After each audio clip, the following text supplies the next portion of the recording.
अगर आप भी सोच रहे हो कि आप ऑटो के बिजनेस को करके एक बहुत अच्छा इनकम जनरेट करेंगे तो हाँ, कुछ समय तक ये पॉसिबल था, पर अभी के टाइम में बहुत सारी समस्याएं हैं, बहुत सारी चुनौतियां हैं जिनका सामना आपको करना पड़ेगा। आइए आज की इस वीडियो में हम जानते हैं कुल ऐसी 6 चीजें जिनको अगर आप बिना जाने इस बिजनेस को शुरू करने के बारे में सोच रहे हैं तो आप केवल और केवल बर्बाद होंगे और कुछ नहीं। तो इन 6 के 6 पॉइंट्स को, 6 की 6 चीज़ों को अच्छे से ज़रूर समझिएगा, क्योंकि इन 6 समस्याओं के साथ में इनका क्या सॉल्यूशन है हम वो भी जानने वाले हैं। हेलो एंड वेलकम फ्रेंड्स, मेरा नाम है अनूप सिंह और आप देख रहे हैं आपका अपना YouTube channel. So let's get started. Point number 1, अगर आप ऑटो लेना चाह रहे हैं तो सबसे पहली चीज़ तो ये समझिए कि डीजल ऑटो लगभग पूरे इंडिया में धीरे धीरे बंद हो रहे हैं। अगर डीजल ऑटो आप किसी का ले रहे हैं तो आपको ये समझ कर रखना है कि हर नया शहर आपको परमिट नहीं देगा चलाने के लिए, परमिट लिमिटेड होते हैं। इसलिए सबसे पहले आप ये पता करिए आपके एरिया में परमिट मिल जाएगा या फिर नहीं। और अगर परमिट नहीं मिल पा रहा है या लिमिटेड परमिट है तो आपके पास एक अच्छा ऑप्शन है कि आप ईवी लें, इलेक्ट्रिक गाड़ी लें, या फिर आप सीएनजी गाड़ी लें। इलेक्ट्रिक ऑटो रिक्शा के परमिट लगभग पूरे इंडिया के हर शहर में आपको बहुत ही आसानी से मिल जाते हैं। पॉइंट नंबर 2 की बात करें, अब अचानक से ही गवर्नमेंट कभी सीएनजी की रेट्स बढ़ा दे रही है, कभी पेट्रोल के रेट्स बढ़ा दे रही है। तो अगर आपके पास डीजल या सीएनजी वाली गाड़ियां हैं तो इसमें आपको काफ़ी ज़्यादा समस्याओं का सामना करना पड़ सकता है। और अगर हम बात करें इलेक्ट्रिक की, तो इलेक्ट्रिक में यहाँ पर आप बहुत ज़्यादा लंबे टूर पर अगर जाना चाह रहे हैं तो नहीं जा सकते हैं। फॉर एग्जाम्पल 250-300 किलोमीटर लंबा जाना है अगर आपको, तो इतना ज़्यादा रेंज वो नहीं दे सकता है।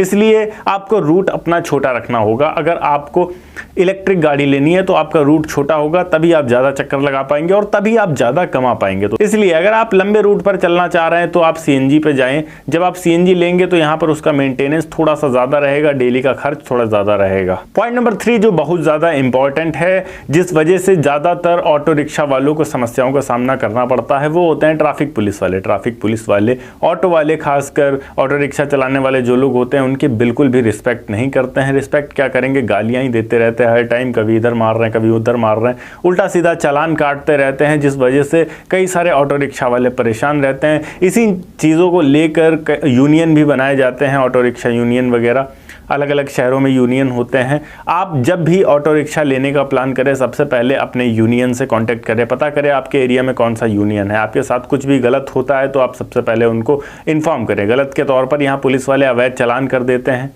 गलत रास्ते पर अगर आप जा रहे हैं तो चालान कर देते हैं। छोटी छोटी सी चीज़ें वो ढूंढते रहते हैं, कब चालान करें, कब मिले और कब चालान करें। तो इन सब चीज़ों से आपको काफ़ी ज़्यादा परेशान होना पड़ सकता है।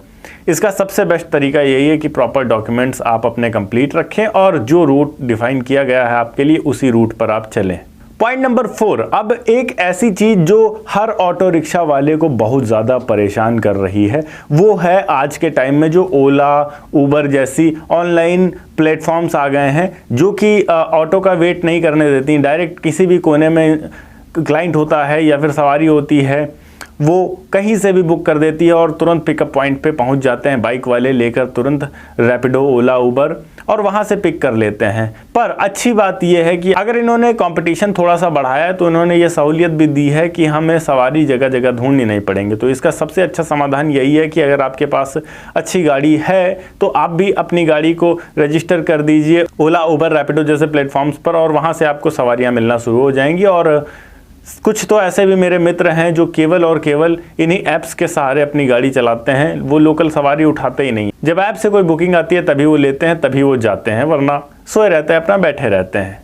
पॉइंट नंबर 5, अगर आप ऑटो ले लेते हैं तो एक समस्या आपको ये भी आती है कि चलते चलते गाड़ी अचानक से बंद हो गई।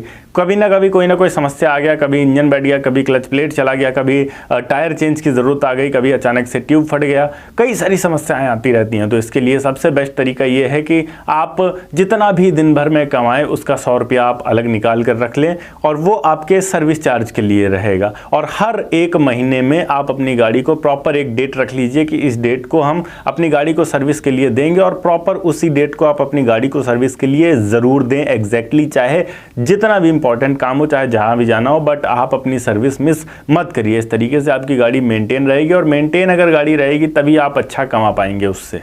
पॉइंट नंबर 6 की बात करें, यहाँ पर कोई निश्चित कमाई नहीं होती है इसमें। कभी आपने दिन में 1000 कमा लिया तो कभी हो सकता है मुश्किल से 200 या 300 रुपए ही बन पाएं। तो इसका सबसे बेस्ट तरीका यह है कि आप केवल लोकल सवारियों पर निर्भर मत रहिए, आप अपने क्लाइंट्स भी बांध लीजिए। क्लाइंट्स का मतलब है स्कूल, कॉलेज या ऑफिस जाने वाले लोगों को पकड़ लीजिए, उनसे बात करिए और उन्हें पिकअप और ड्रॉप की सर्विस देना शुरू कर दीजिए। जब आप उन्हें पिकअप और ड्रॉप की सर्विसेज देंगे तो वहाँ से आपका फिक्स हो जाएगा कि मंथली आपको इतने रुपए वहाँ से मिल ही जाएंगे, 2000, 3000, 4000, इस तरीके से आप रख सकते हैं। स्कूली बच्चों को छोड़ना लाना रख सकते हैं। इन सब चीज़ों से आपकी एक फिक्स अर्निंग हो जाती है, जिससे आपको किसी भी तरीके की समस्याओं का सामना नहीं करना पड़ता है। और सबसे सही चीज़ ये है मेरे अकॉर्डिंग कि आप यहाँ पर कम से कम 2 से 3 महीने किसी के ऑटो को किराए पर लेकर चलाइए, जिससे आपको पूरा अनुभव हो जाएगा, अनुमान लग जाएगा कि क्या वाकई में ऑटो रिक्शा के काम में बचत है या फिर नहीं है।